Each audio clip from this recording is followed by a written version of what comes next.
with the goals of strengthening of their good neighborly relations as well as enhancing the regional stability. Council members, you understand the implications if we are to prove the move to intervene in Syria. Listen to all sides and bring forward any points you deem worthy to the Council. Currently, the Council's position in Syria is as follows. The Security Council reaffirms its strong commitment to the sovereignty, independence, unity, and territorial integrity of Syria, and to the purposes and principles of the Charter.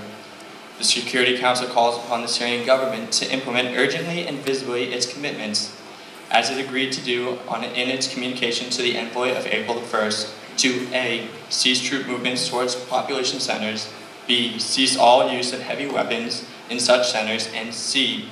Begin the pullback of military concentrations in and around population centers, and to fulfill these no later than the 10th of April 2012. The Security Council calls on all parties, including the opposition, to cease armed violence in all forms within 48 hours of the implementation in their entirety by the Syrian governments of measures of A, B, and C as listed above. The Security Council further calls upon opposition to engage with the envoy in this regard. The Security Council underscores the importance of an effective and credible United Nations supervision mechanism in Syria to monitor the cessation of armed violence in all its forms by all parties, and relevant aspects of the envoy's six-point proposal. The Security Council requests the Secretary General to provide for such a mechanism as soon as appropriate after the consultations with the government of Syria. The Security Council stands ready to consider these proposals and to authorize effective and impartial supervision mechanism upon implementation of a cease of armed violence in all forms. The Security Council underscores the central importance of peaceful political settlement to the Syrian crisis and reiterates its call for the urgent, comprehensive, and immediate implementation of all aspects of the envoy's six-point proposal.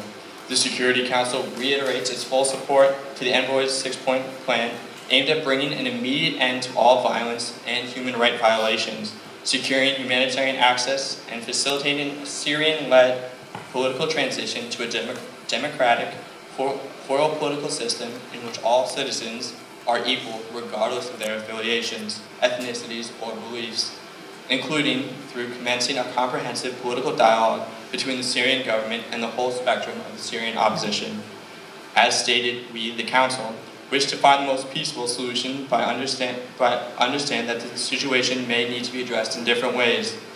We will begin by hearing from the representative from the United States. Thank you, Mr. President. Let it be known the U.S. does not support the idea of implementing an arms embargo to solve this problem, but rather we request a military intervention. The Assad regime has created a killing machine that has caused violence and crimes against humanity. When the U.S. intervened in Libya, it was a success, and we were backed by the international community and International Criminal Court. We are outraged by the lack of ability to tackle this moral challenge and growing threat to regional peace. Several members of the Council have stripped bare any text that would provide relief to the people of Syria from Assad's brutal regime. 2 members have vetoed an extremely watered-down text that doesn't even mention sanctions. The U.S. believes it is far past time to institute a military intervention to put an end to the Assad regime.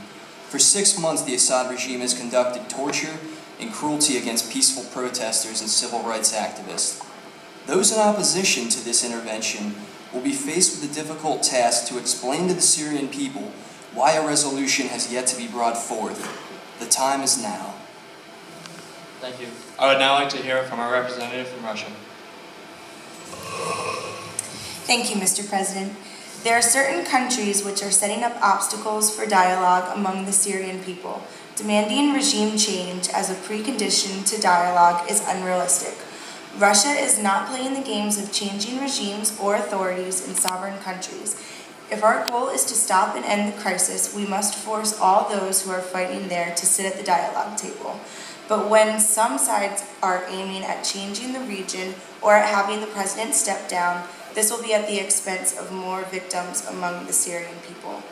Specific countries must stop financing, training, arming, and providing direct military support to insurgents in Syria.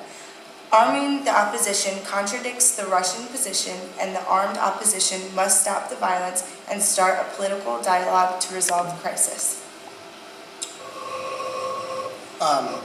We as well know that there are also cells affiliated with Al-Qaeda fighting within the Syrian territories, and there are various fronts in Syria which are included in the American terrorism list from now on. If we prefer a military solution, then we will witness an escalation of the situation in Syria.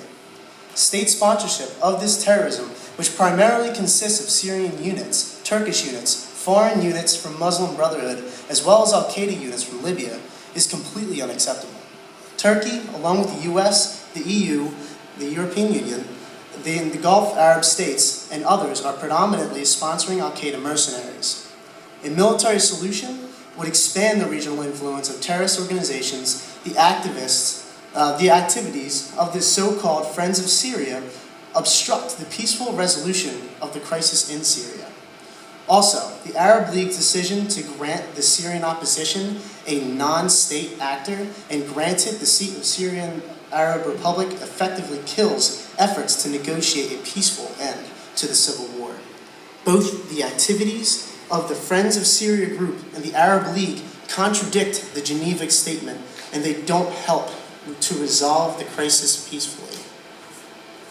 Thank you. I would now like to hear from the representative from the UK. Thank you, Mr. President. I would like to begin by stating the United Kingdom's goal in this situation is to save lives, and we will do as much as we can to achieve this goal. We are not indifferent in this situation, and we will move forward in helping this situation come to an end. Our support in Syria will come in non-lethal forms to begin. First and foremost, we will be providing food, blankets, and medical supplies. We will also send flak jackets, night vision goggles, and armored vehicles. Again, these will only be limited to non-lethal military equipment. This equipment will also best serve our goal to save lives. It will also help in search and rescue efforts on the ground.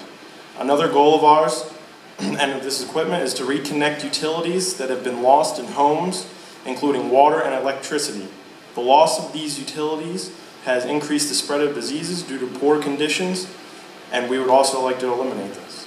This assistance will equal $20 million US. We hope this will offer great relief to save many when it is coupled with the US contribution of $60 million. Besides offering assistance, we are always open to diplomatic means to resolving this conflict.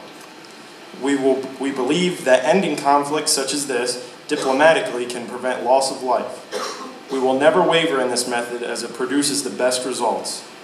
We will, of course, provide any assistance we can in